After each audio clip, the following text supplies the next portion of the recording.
Bonjour à tous et bienvenue sur Crypto Flash, la chaîne de l'actualité crypto. Énormément de choses à vous raconter aujourd'hui, des prédictions complètement folles autour du Bitcoin. Un cofondateur d'un projet crypto très connu qui vient encenser Ethereum. On va aussi parler de Mango Markets, je vais vous parler de CZ qui est sorti de prison, de Ethena, bonne nouvelle autour d'Ethena, d'une blockchain à l'arrêt, de plein d'autres choses tous les jours, le meilleur de l'actualité crypto. N'hésitez pas à vous abonner, activer la cloche pour ne rien rater. Alors le cours des crypto-monnaies aujourd'hui, une baisse générale, un marché global en baisse de 3,5%, Bitcoin moins 3%, Ethereum moins 2%, BNB moins 3,8%, donc on peut voir un BTC autour de 63 000 $. Aujourd'hui, il reste plus que quelques heures pour profiter du bonus de 20 € sur Bisvavo, l'exchange partenaire de la chaîne. Vous avez toutes les infos dans la description pour en profiter. Comment obtenir ces 20 €? N'hésitez pas, c'est un exchange européen, Psan, ils ont plus de 300 crypto-monnaies différentes, les frais sont très bas, bref, le lien est plus bas. Alors tout de suite, on va parler du Bitcoin à 200 000 $. Est-ce que ça vous dit un BTC à 200 000 $? Eh ben, ça nous vient du président de CleanSpark, une société de minage américaine.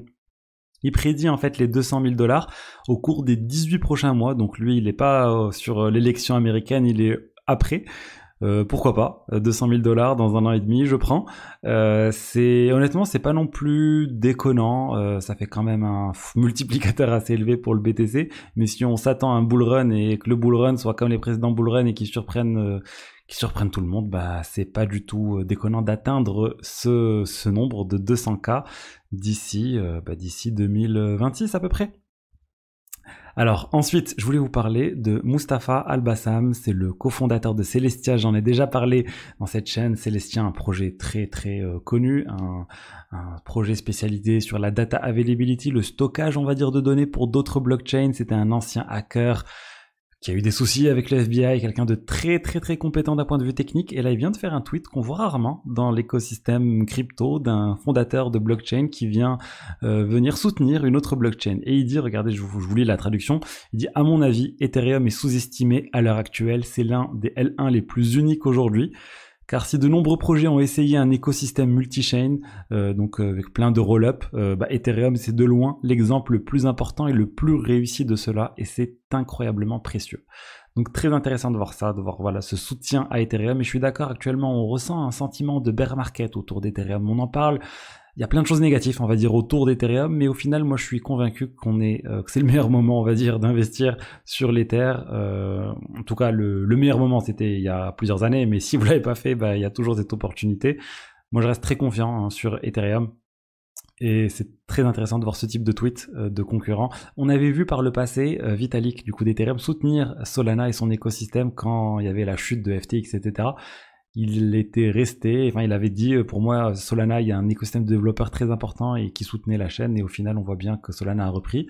Et on va voir si Ethereum va repasser et va surperformer les autres cryptos prochainement. Ensuite, on va parler de Mango Markets, la crypto dont on avait beaucoup parlé suite au piratage de Avi.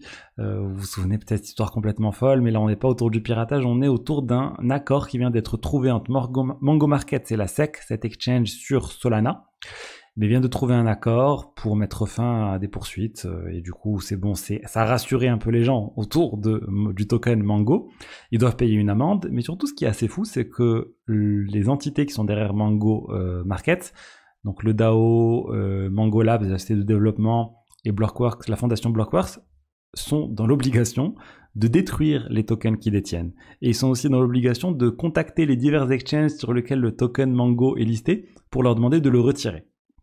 Ça veut dire en fait qu'on devrait se retrouver avec un token Mango disponible sur très peu de plateformes différentes, et voilà, le DAO n'en aurait plus, et du coup l'utilité serait peut-être limitée. Maintenant on va voir comment va se comporter tout ça. Ça commence à ressembler à un meme coin si le token n'est plus utilisé pour rien.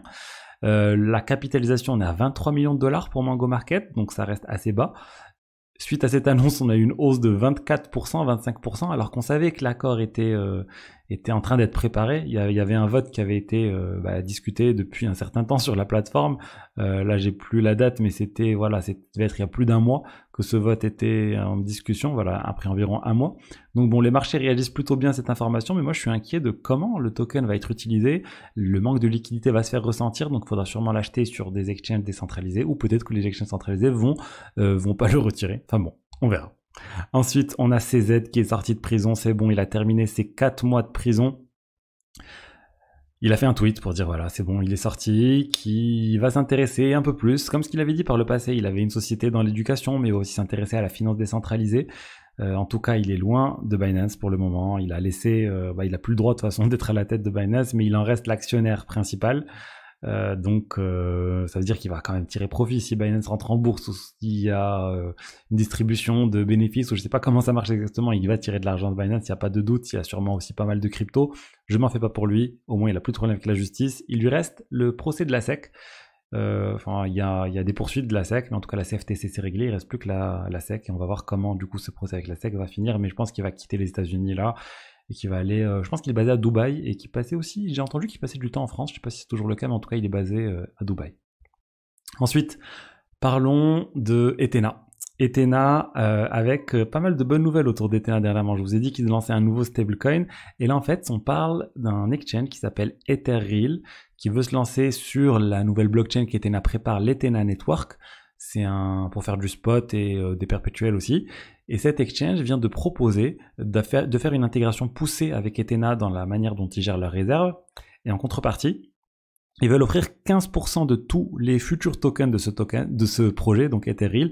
Donc on parle d'un airdrop, il est en train de dire s'il y a un airdrop, on veut donner 15% aux détenteurs du token ENA, donc le token de Ethena. Le token ENA réagit plutôt bien à cette news. Et il faut suivre vraiment ce qui va se passer avec Ethena, parce que là, ça a commencé en stablecoin qui génère du rendement. Ils sont en train d'aller plus loin avec cette blockchain à part entière, et plein de choses qui vont être construites sur cette blockchain. Donc vraiment très bonne nouvelle pour Ethena, et je pense que c'est pour ça aussi que le marché réagit plutôt bien.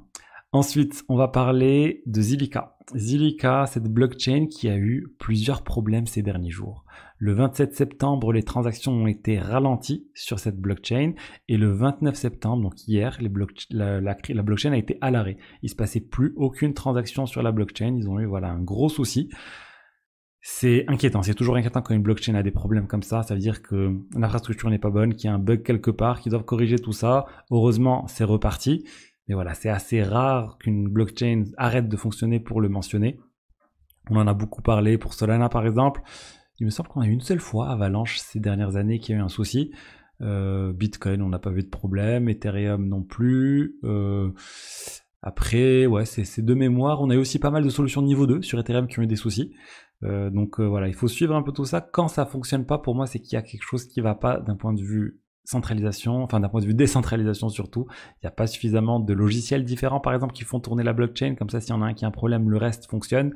C'est ce qui est en train d'être, enfin c'est le cas déjà sur Ethereum, et sur Solana, ils sont en train de développer aussi plusieurs clients, plusieurs logiciels différents qui font tourner la blockchain. C'est un élément très très important pour avoir une blockchain résiliente qui ne plante pas comme ça lors d'un bug. Et pour finir, je vous ai fait une vidéo il y a quelques jours sur les risques de sécurité associés au phishing, tout simplement, et comment se protéger de ces recherches Google. Je vous invite à la voir si vous ne l'avez pas vu. Et là, c'est pour vous montrer que ça peut arriver vraiment à n'importe qui. Et regardez, ça vient d'arriver à une baleine qui a perdu 32 millions de dollars dans un phishing. C'est assez fou. C'est quelqu'un qui était sur le réseau Ethereum, il avait des SPWETH. Il a signé malencontreusement quelque chose. On ne sait pas exactement comment il a signé. Est-ce qu'on lui a envoyé dans un mail? Est-ce qu'il était sur Twitter? Est-ce qu'il était sur Google? On ne sait pas, mais en tout cas, il est allé sur un faux site et il a signé une transaction malveillante et vient de perdre 32 millions de dollars. Malheureusement, il est très peu probable qu'il récupère cette somme. C'est le problème de la blockchain, hein, ça ne pardonne pas. Il faut vraiment être paranoïaque. Quand vous êtes sur la blockchain en train de réaliser des choses, dites-vous qu'à tout moment, les gens sont en train d'essayer de vous pirater, que vous risquez vraiment de vous faire pirater par un faux site, par quelqu'un qui vous contacte. Dites-vous que les personnes qui vous contactent, si c'est pas dans une discussion habituelle, c'est sûrement un faux contact qui essaye de vous voler l'argent. Vraiment, il faut toujours être vigilant pour ne pas se faire pirater. Voilà, en fait, c'est tout ce que je voulais vous dire aujourd'hui sur les diverses actualités crypto. J'espère que le contenu vous a plu. Si c'est le cas, n'hésitez pas à liker, commenter, vous abonner. Je vous dis à demain pour la suite. Allez, au revoir, ciao, ciao.